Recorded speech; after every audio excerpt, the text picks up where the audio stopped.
Hello, everyone, and welcome to Vanished Chicagoland Stories, the podcast, episode 21. I'm your host, Pete Costanis, and this program is brought to you by Colby's Furniture Stores and Multiplication Rock. Until October 23rd, Colby's is having a sofa sale that's too important to miss. 8 of our most popular sofas will be available in 2 collections of designer closeout fabrics.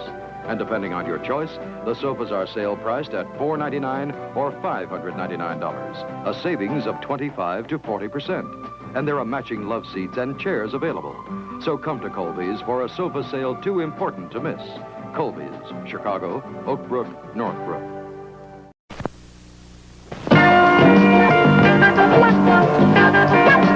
Multiplication Rock is brought to you by your very favorite General Foods. Okay, and we are back. I hope you enjoyed the commercial for Colby's Furniture and that sponsor from Multiplication Rock. Multiplication Rock, I will talk about that at the end of the program to get into more detail. Colby's Furniture. A lot of people from the Chicagoland area remembered that furniture store, and it was in business for a long, long time. And I tried to find some information of that, but there's very little of it. So John Colby, I believe that's his name. He could be the founder. I don't know. He was a cabinet maker in Chicago, and the business started in 1879, and the business changed to John Colby's and Sons in 1885, and then just Colby's in the mid 1940s. Then it was located in the Loop somewhere on. I'm trying to remember the exact address. First, it was located at 148 Wabash Avenue. I think it's north or south. I don't know. And then it moved to 29 South Wabash, which I think that's where Crocs and Bertano's opened. So I think when Crocs opened their flagship store on Wabash Avenue, Colby's Furniture was there. And after that, I don't know where Colby's moved in Chicago. I do know that there were locations in Northbrook Court, in Northbrook, Illinois, and in Oak Brook Center in Oak Brook, Illinois. And then there was one. Then they had one other store they opened in Lincolnwood on 3635 West Toohey, and that closed. That was the only store remaining, and it closed in 1991. So it's about 30 years ago. And so it was in business for over 100 years. And I remember the commercials on TV. I'm sure you have. And I never bought furniture there, or my mom, but she remembered the store. And I think I went once in Oak Brook, probably a long time ago, and they had some very quality furnishings, beautiful end tables, lamps, bedroom furniture.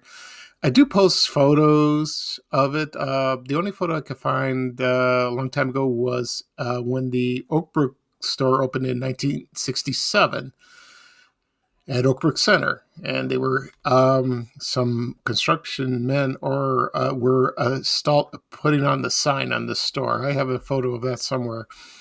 So that was a nice memory to discuss with you.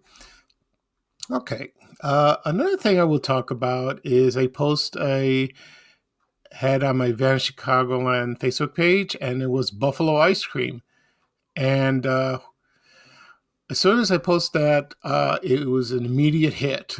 People remembered that particular business, and what was special about that, it was there for a long, long time, and the original store, the Buffalo Ice Cream Parlor, was located, I think, I'm not sure. It was on Sedgwick. Let me look it up and I will tell you. It was on, I think, North Avenue in Sedgwick. I'm not sure. Oh, here we are. No, I'm sorry. It was the original location was on West Division and Sedgwick Avenue. And then it moved to the Irving Park location in 1918. Well, actually, the business started, it opened in 1902. So just to correct that, I'll say it again. It opened in 1902 at Division in Sedgwick. And then it moved to the Irving Park location in 1918. And the address was at 4000 North Pulaski. But at the time, it wasn't Pulaski, it was Crawford. And to this day, some people still say Crawford. And if you drive on Pulaski Road, if you go to the suburbs, like for example, going in the north suburbs or south suburbs, I think I see signs that said Crawford Avenue, and also probably Skokie or I think Skokie or Lincolnwood and Skokie. I don't know about after that. It was Crawford. I haven't been to the north side for a long time, so I haven't really noticed it. So where I lived in my old neighborhood on the southwest side at Ashburn, it was Pulaski, and but to this day, some people say Crawford. Anyway, so the Buffalo Ice Cream Parlor on Irving Park was very, like I said, very popular, and it mentioned in a few articles that it had some very popular and tasteful ice cream creations. And there was one, here's one called the Hubba Hubba. And a couple people mentioned that on my Facebook page, and it was 5 scoops of ice cream, banana, whipped cream, nuts, and butterscotch. Oh, sounds good. And Tutti Frutti was vanilla ice cream with strawberries, bananas, and pineapple topping. That sounds wonderful. And they also mentioned that their hot fudge sundaes was outstanding.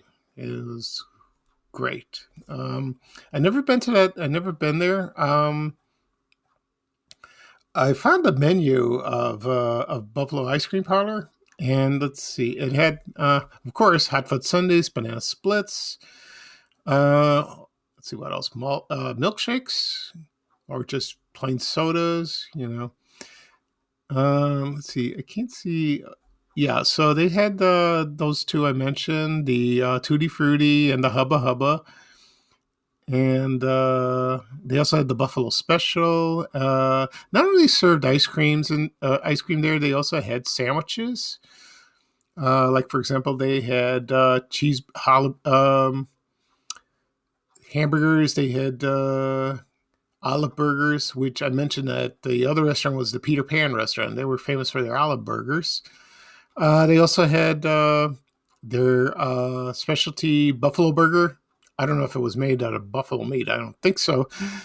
All kinds of wonderful things they had. The location remained at Irving Park until 1973, and that's where I posted that photo a couple of days ago.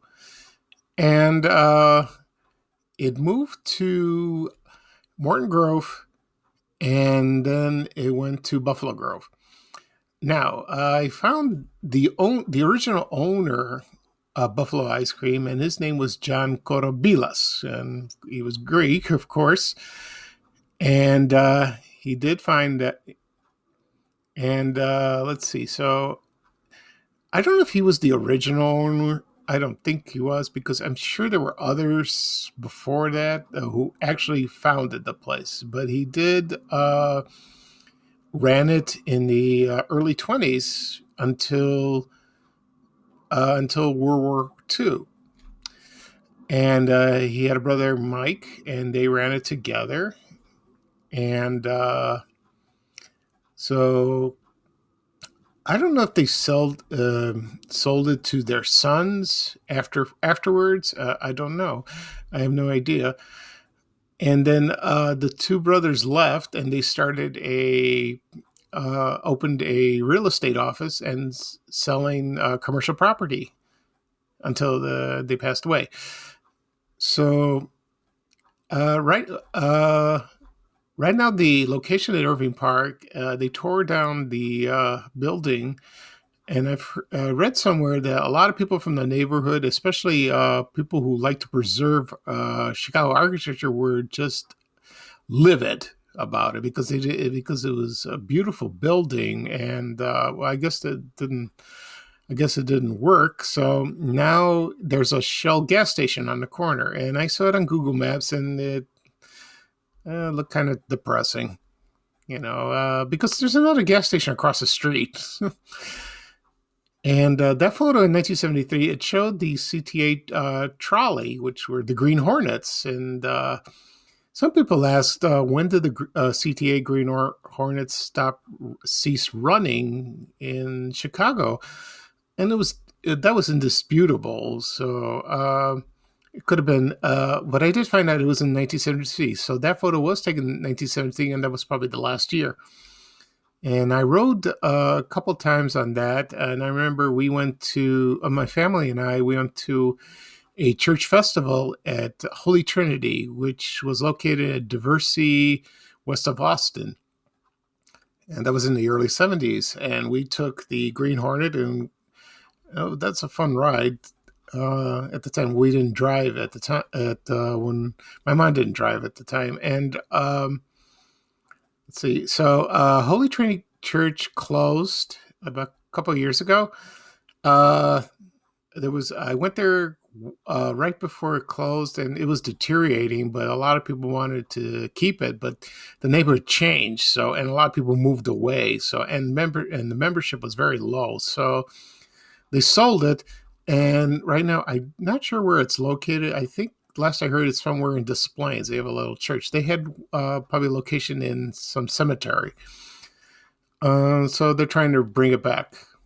Good luck to them. Anyway, so the present location of Buffalo Ice Cream is in Buffalo Grove. I don't know who runs it now. It could be a family member or someone else. And people have told me it's not the same as what it was before. So I have no say in this because I've never been there. So maybe someday I will and see for myself. Okay. Another thing I will talk about is, let's see. I'll be right with you. Yeah, I'm glad you enjoyed the commercials I posted. That Colby furniture store was from 1977, and that one, the multiplication rock, I will get into it in about a minute. Oh, all right. The next thing I will talk about is Garofalo's supermarkets. Now, I posted a photo a couple days ago, and it was a supermarket that was located in Glenwood, Illinois, at Glenwood Plaza at 183rd Street and South Halsted. Now, that photo was taken in the 60s, and at the time they had a lot of locations, mostly in the south suburbs. And the man that founded the supermarkets, his name was Marty Garofalo, and he passed away last year at this time, and he was 99 years old. Oh, God bless him. And so he opened his first, according to his obituary, he opened his first store in Harvey in 1940, and I'm sure it was called Garofalo's Food Store. I'm sure it was. And then he opened a second and third store in Homewood, and then he opened a fourth store in Olympia Plaza in Chicago Heights, and which he operated himself until the late 80s. And so there were locations in South Chicago Heights, Park Forest, Country Club Hills, Glenwood, which I mentioned before, Tinley Park, Worth, and in Beverly. I'm not sure where in Beverly it was, but I do remember the store in Worth, Illinois. And I don't know if my mother went there once. Maybe she did. Right now, I think it's Fair Play. It's a Fair Play store, which I have one near my house. And it was a very popular grocery store. I don't know how reasonably priced it was. So, but a lot of people remember fondly of that. And so it went into, I think it went out of business probably in the late 80s. And what's interesting about the one in Glenwood, it was located in Glenwood Plaza, and it was right near the Glenwood Theater. And a lot of people remember that theater so well.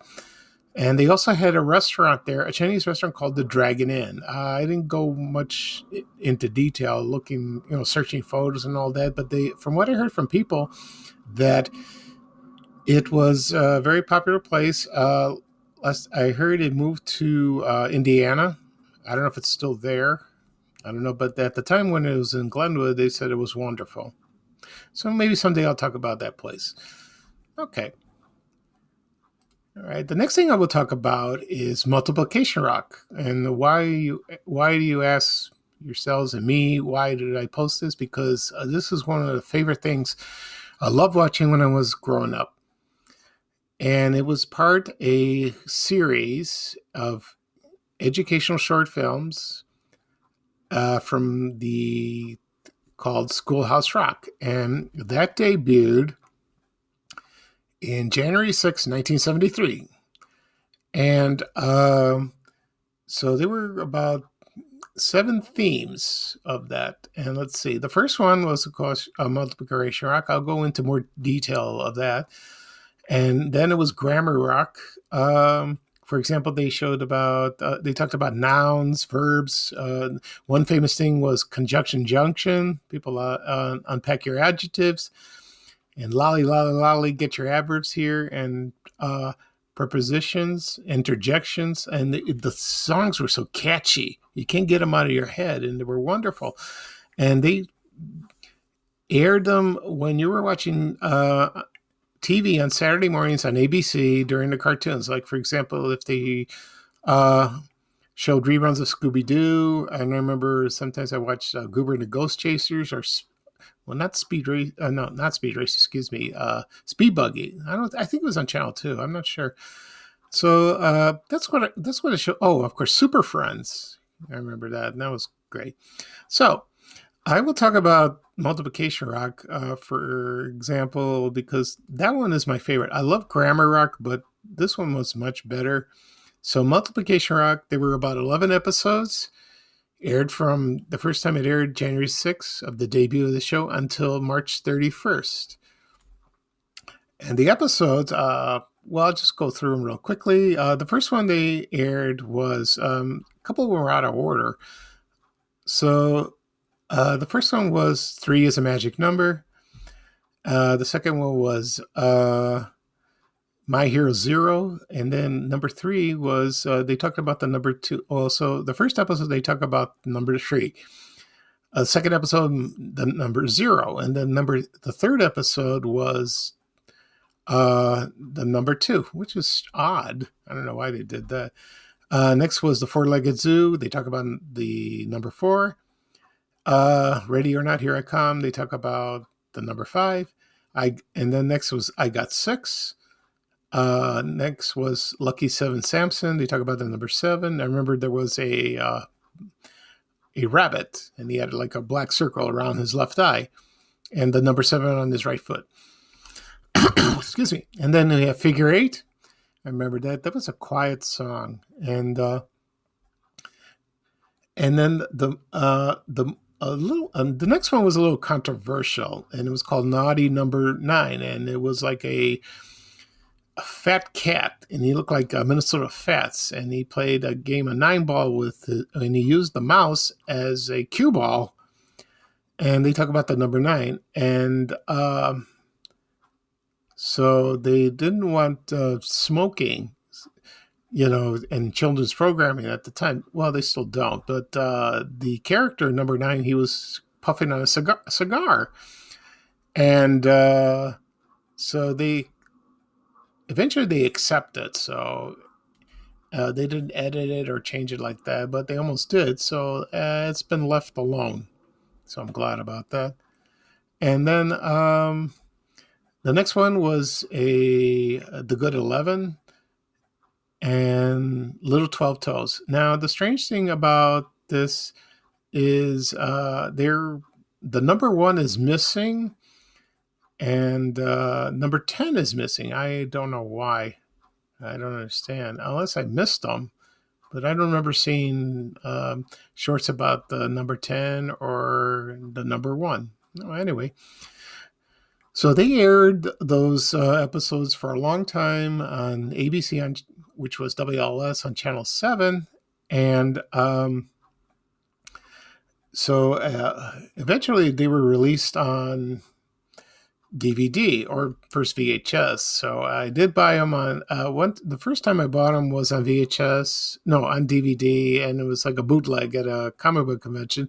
But then they released the official release in the 90s, like 1995. So I have that, and I haven't played it in a long time, so that was fun to see that. So I heard you can see them on Disney Plus, and sometimes they put that disclaimer of outdated cultural depictions. Excuse me. So I don't know. I just watch them on DVD as is. So that I love that. I love the series. I really do. And the characters were unforgettable, and the music is infectious. So I could play them on my computer or on my iPad, and so I can listen to them on Apple Music, and I got all of them. So it's fun to watch and also listen to them. Okay. So that'll be all for today. I'm sorry to be rambling a little bit. I still get nervous talking and recording my podcast, even though there's nobody here, but I don't like hearing myself. And so just bear with me. I'm getting better each episode. So that'll be all for today. I hope you can join me soon. I probably record another episode, probably Friday or Saturday or the weekend. We'll see. Okay. So this is Pete Costanas, and this is Vanna Chicagoland Stories, episode 21, the podcast. And I will say goodbye for now, and take it away, Ray Rayner. We have to go. Bye, bye, bye.